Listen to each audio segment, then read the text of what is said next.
திருமணத்திற்கு வரம் தேடும் அனைத்து நல்லுள்ளங்களுக்கும் ஸ்ரீ சக்தி திருமண தகவல் மையம் சார்பாக வாழ்த்துக்கள்.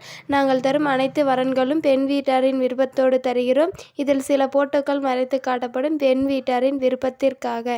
இவங்க பெயர்னு பார்த்தீங்கன்னா விமலா, வயது 30 வயது. அவங்க ஜாதின்னு பார்த்தீங்கன்னா இந்து செட்டியார் வகுப்பை சேர்ந்தவங்க. இவங்க ராசின்னு பார்த்தீங்கன்னா கன்னி. இவங்க கல்வி படிப்புன்னு பார்த்தீங்கன்னா இவங்க +2 தான் முடிச்சிருக்கிறத சொல்லியிருக்கிறாங்க. இவங்க வேலைன்னு பார்த்தீங்கன்னா இவங்க வந்து சொந்தமாக டிஃபன் கடை வச்சு நடத்திட்டு வரதை சொல்லியிருக்கிறாங்க.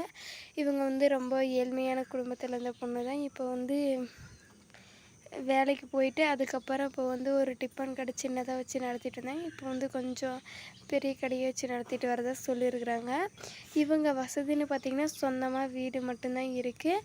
அதுவும் வாடகை வீட்டில் தான் இருந்தோம். இப்போ தான் வந்து சொந்தமாக வீடு கட்டணும்னு சொல்லியிருக்கிறாங்க. நில வசதியெல்லாம் எதுவும் இல்லை அப்படின்னு இருக்காங்க. இவங்க திருமண நிலைன்னு பார்த்திங்கன்னா இவங்களுக்கு இன்னும் திருமணம் பண்ணிக்கல. வீட்டில் வந்து வரன் பார்த்துட்டே இருக்கிறத சொல்லியிருக்கிறாங்க. இவங்க சொந்த ஊர்னு பார்த்திங்கன்னா இவங்க செஞ்சியில் தான் இருக்கிறாங்க. வரக்கூடிய மணமகன் வந்து நல்லா படித்தவராக இருந்தாலும் சரி, படிக்காதவராக இருந்தாலும் சரி, எனக்கு சம்மதம்னு சொல்லியிருக்கிறாங்க. ஃபோட்டோ மட்டும் மறைச்சி போடுங்க, நேரில் வந்தால் காட்டுறேன்னு சொல்லியிருக்கிறாங்க.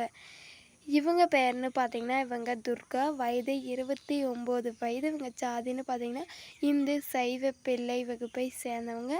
இவங்க ராசின்னு பார்த்திங்கன்னா கன்னி. இவங்க கல்வி படிப்புன்னு பார்த்திங்கன்னா இவங்க +2 தான் முடிச்சிருக்கிறத சொல்லியிருக்கிறாங்க. இவங்க வேலைன்னு பார்த்திங்கன்னா இவங்க மல்லிகை கடை வச்சு சொந்தமாக நடத்திட்டு வரதை சொல்லியிருக்கிறாங்க.